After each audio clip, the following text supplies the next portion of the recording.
Today's show is sponsored by DVCBuyResale.com. DVCBuyResale.com is a great place to buy or sell your Disney Vacation Club membership. You can view their current Disney Vacation Club resales, get answers to frequently asked questions, and see the DVC points charts all at DVCBuyResale.com. Or call Chantel directly at 1-800-844-4099. This is Walt Disney World Today. Give us 5 minutes and we'll give you the world. It's Friday, June 1st, 2007, and this is episode 264 of Walt Disney World Today. I'm your host, Matt Hochberg of MGMstudios.org.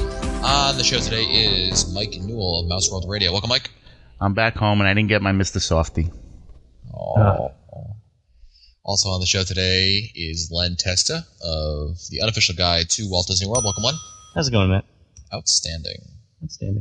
And last on my Skype contact list, it's Mike Scopa of MousePlanet.com. Welcome, Mike. Hoist him aloft again, matey. By gum, he'll talk. Newell, what do you think? Muppets. That's what I thought. I was going to say Narcoosseys, but... What? Hoist him, yeah. Hoist him again, he'll talk. Hoist him again, matey, he'll talk. Colors, your original ones. We want the redhead. He wants the redhead. Show him your larboard side. Oh. Some new listener just turned in and is like, what is so funny? This show stinks. Well, on today's show, we're talking about what to do before you go on a trip to Walt Disney World. And this really started a series of episodes on planning your trip to Walt Disney World. And we're really going to start at the beginning. And this might be a good primer for anyone who is very new to planning trips to Walt Disney World. And it might offer you perhaps a glimpse into, perhaps a tip or something that you may have missed if you're a seasoned veteran. So hopefully this is going to really cover the base of what it means to plan a trip to Walt Disney World. And we're going to start with a few things today. Let's start with selecting the time of year to go down. And this is a lot harder than you may think. Some people, like Newell, for instance, like you, because your wife is a teacher, you can only really go during school vacations, right? Yeah, the summer, Christmas week, President's Week, Thanksgiving, all those great holidays. Yeah, and of course the caveat to that is that it's a very crowded times of the year. It's very crowded. The airfare is very pricey. Everything goes up during the summer, especially Christmas week and President's Week. Airfare is probably twice what it should be. Everything else goes up. It's ridiculous, but I love my honey anyway. I love my honey. So, Scope, other than leaving your wife and kids at home, which is, the solution that all of us employ when we go down. Which we've done. We say, all right, screw you. And we will continue to do. It's like, you don't want to go, honey. You don't want to go to Disney World. It's so hot. It's overrated. We have to go again. So, What was your question, Matt? Well, assuming you're not going to do that, what do you tell people that are kind of limited in that degree? Do you tell them that it's time to take your kids out of school? The thing is that those people who are thinking about going for the first time have to go through that process that you're saying. If they do have children, they have to weigh that. Idea of taking them out, and of course, it's sometimes not well welcomed by the teacher. I think that. There goes into that decision-making process a lot more than that, Matt. They have to decide what time of the year is not just best for their children, but for them. They have to think about, what type of activities they normally do during those times of the year that they're thinking about going. They need to think about weather aspects. There's so much that goes into it. I'm not sure if taking the children out of school is the only thing that they have to think about. There are so many things that probably go through the minds of someone who's thinking about going for the first time. And one of the first things that I know that I've always gotten in any of the seminars that I've taught is that people want to know when's the most crowded time. And that's when I say go talk to Len, because, Len's going to be the guy to tell them that. And I think that's the very first thing that a first timer wants. That's the very first thing that comes to mind when they are thinking about going. When is the best time? And it's getting to be a very difficult question to answer. I mean, there are the relatively slow times now. I mean, there's very few. There's sort of September after Labor Day, right? It's relatively quiet up until maybe the lead first up to Halloween. Week. Yeah, up to the first week of October, maybe up to like Columbus Day. But then after that, yeah, it really starts to pick up, and it doesn't really slow down again until maybe that 1 week before the first couple December, maybe the first through the third week of December. But again, everyone's back in school. That's why it's slow. Yeah. You know, and the issue that you've got with the first week of December is you've got Pop Warner. Yeah, that's there, which is for those of you who are just tuning in,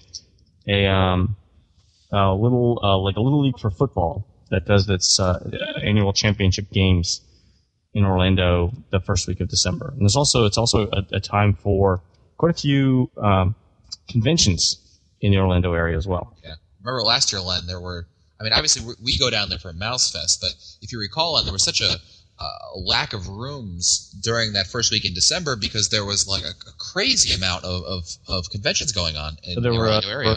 There were 28,000 people in town for Pop Warner.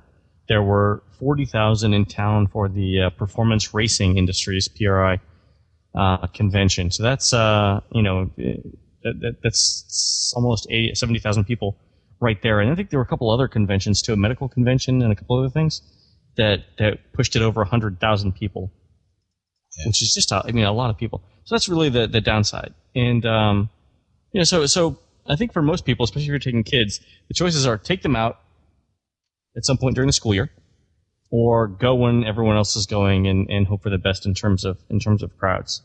And there are times of the year where everyone else is out and it's not as bad.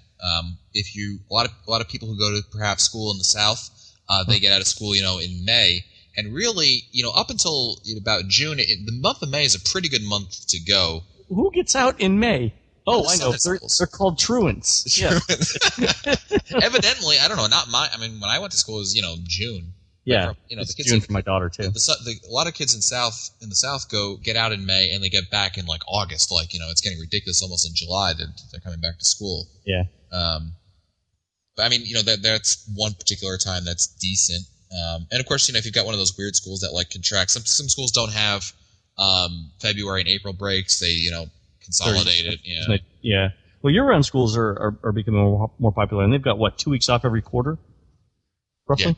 Yeah. Something like that. So that's interesting. So that would work out better in terms of a Walt Disney World vacation, I would think.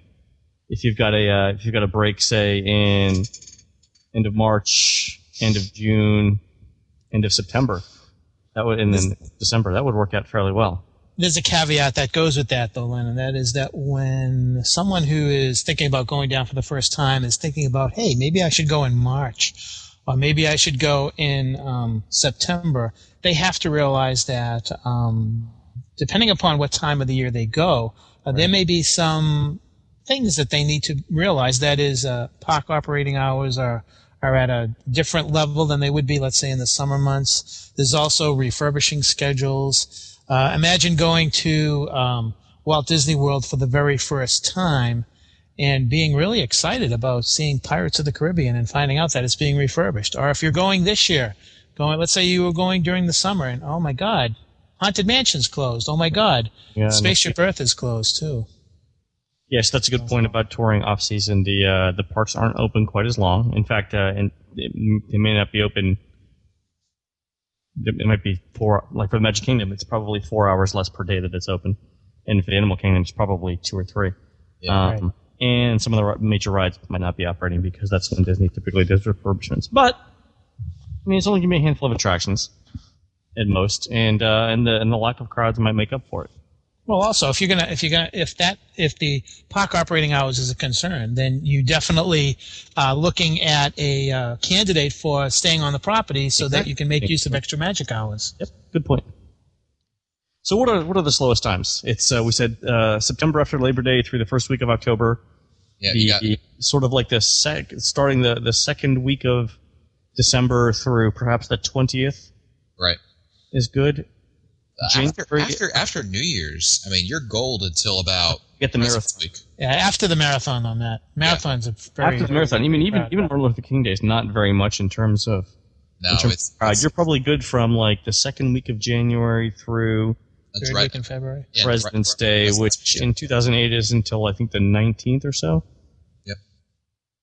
18th, 19th, something like that. Something like Yeah, that. so you're probably good there from that whole month there in between January and February. Now, the interesting thing is in 2008, I think Easter's early, right? Easter's in the fourth week of March 23rd, which is more than 3 weeks earlier than it was this year.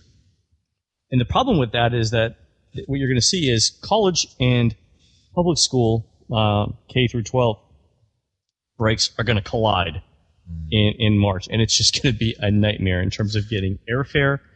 Next year, I would reserve my rental car right now for it, Wow. which is going to be crazy in March next year. Talk about all the eggs in one basket. Easter basket. That is. Get it?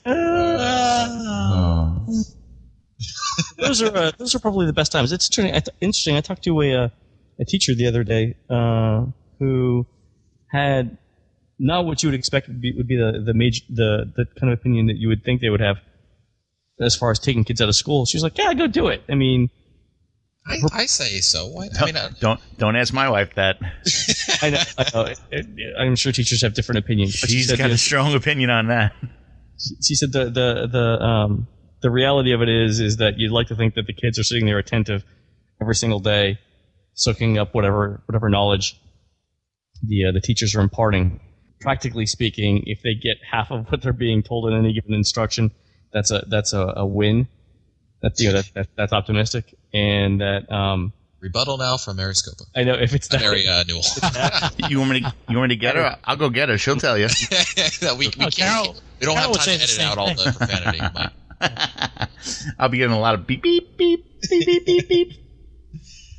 I agree. I tend to agree with you, Len. I prefer those long weekend trips and taking a kid out of school for 2 or 3 days, especially if you can combine it with perhaps a longer weekend, like you have a staff development day where the kid has off. You can combine that with perhaps 2 days, taking them out of school. It's not the end of the world because now you're talking about 5 days off, and that's a sizable trip right there. It's not bad. You can, and return. Of course, I'm always of returning. You know what I mean? I understand some people do the week-long trip and do it, once a year or something like that. I beg to differ because we're talking about the initial trip down there. We're talking about the very first trip down there. And if you have someone going down there for the very first time and they're going down for 3 to 5 days, they're going to be very frustrated because they're going to be so overwhelmed by everything. They're going to try to do as much as they can. My feeling is that if you're going down for your very first trip, you should be down there for at least 6 to 7 days. Make it a whole week because then you can really sit back and after the first day or so you can say, okay, now I get an idea as to what's down here. Now I know what I can do. If you're going down for 3 to 5 days, I don't think that you have that luxury. And I can see frustration sitting in. Yeah, I can say that for a first timer, that'd be interesting. About 7 days, I think that's ideal for what you can do. The other thing is, if you're going during a dead time of the year, it's a lot easier to work in things and say 5 days than if you go, during the middle of July for a week. I mean, I don't know. What do you think, Len? What do you typically, if someone's going out for the first time, never been before, family of 4, let's say. I mean, what do you typically tell them for length of trip? So Scopa's got a good point. I mean, one thing is to go for a week and see everything. The benefit of that is that you get to amortize your fixed costs, like your rental car and your airline, right, over a 7-day vacation, right? And not a lot of people are going to blow $800 on airfare for a weekend trip, right? That's a good one. Another Exactly. The downside to that is if you only got 2 weeks vacation a year, you're pretty much dedicating 9 days of it, counting weekends, to Walt Disney World, and then you've got a week for Christmas and everything else for the rest of the year, which is kind of tough. Now, granted, not many people have 2 weeks off a year. Most people have more, but it's still a sizable number of people do that. The other thing is, too, it's expensive to stay there for a week, and it's exhausting. And you might want to break that up into a smaller trip. I mean, Disney World is going to be there again. So those are sort of the pros and cons, right? You go for a shorter time, you're paying a lot of airfare 2 times when you want to go the first time and then when you want to go the second time. And those are your fixed costs, right? Mm-hmm. The other thing is I think if you just do if you did 3 days, for example, if you did Magic Kingdom for 2 days and then the Animal Kingdom, I think at the end of that 3rd day you would leave. You'd be fairly tired, but you would be jazzed up about coming again. Whereas if you went for a week and you blew, $3,000 or whatever, and most of your vacation, you probably wouldn't come back for a couple more years. That's just a hunch. It's some people do that. Some people, but you know what? Some people need to go longer than that. They say, "Oh, we were at Disney World 10 years ago. Why go back? I've been there." It's like going to the Grand Canyon to some people, Right. So, I mean, it's interesting to see. I mean, when I was a kid, we always went for a week. We didn't spend the whole week in. We'd go 2 days to the park, and then you take a day and stay at the resort. Right. We typically also stayed off-site, so we had another incentive to stay off there. SeaWorld and those kind of things. Yeah, I mean, maybe even do a day at Universal. It's something that you have to. I mean, obviously the longer you're there, the easier it is to do everything because you have more time. You don't have to be like, okay, we have to do everything, in the Magic Kingdom in one day. We can, do 2 days over the Magic Kingdom, and I think you'd be the first person to say, Len, that if you can spend more than one day in, say, a park like the Magic Kingdom that has such a size of it, right, that it's going to make it so much easier on you. I think so. You definitely want to allocate 2 days for the big parks, for the Magic Kingdom and Epcot, and so that's really what it's going to come down to. If you're trying to see all of the parks and enjoy yourself rather than sort of rushing through, you're looking at 6 days right there just in the parks. Mm-hmm. Yep. And it's going to come down to whether you have that much vacation time and really whether you have that much money. I would say that it's a heck of a price to pay. Yeah, I mean, if all things being equal, I mean, if you had, unlimited time, unlimited money, you would say, 10 days would probably be ideal to do it all and have time to rest? Yeah, you have to have some resting time in there too. Yeah, I would say so. 10 days, yeah. That's, I don't know, what else are you thinking, Mike Scoba? Well, I'm thinking that Len makes a good point saying that if you do go for several days, you're rushed and the frustration factor sets in sometimes, and I think that's the danger that you have to be aware of, and that is that when you go your very first time, I think it is an exploratory kind of a vacation, and what you're doing is on your very first trip, you're actually setting ground for your next trip, because you're able to gauge as to what you have to do regarding park touring, crowds, what really hits your fancy regarding attractions, things like that, and you really prepare for your next trip. So that initial trip is really an exploratory trip as far as I see it for the next time. I mean, I'm guessing that, I don't know if there's any statistics on this, but I'm guessing that somewhere in the area of 60 to 70% of those who are going for the first time probably will return within 2 years. Well, I mean, it makes, it's interesting if you do come back in 2 years. I mean, there's some people who do that, and there's some people who, like I said, it's the Grand Canyon to them. They've seen it, they've been there, that's it. Move on.